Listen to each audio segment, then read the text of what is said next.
You can infer that the reason the man got two different readings on the scale is that A. The scale is not accurate, B. The first fortune told him he would soon gain weight, C. The balloons made him weigh less, or D. The balloons made him weigh more. We see originally that he stepped onto the scale with the balloons and weighed 170 pounds.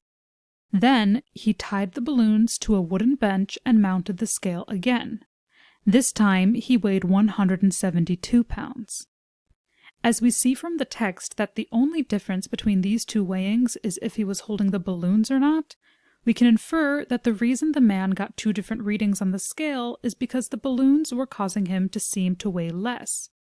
Therefore, we can head down to our choices and mark C, the balloons made him weigh less, as our final answer.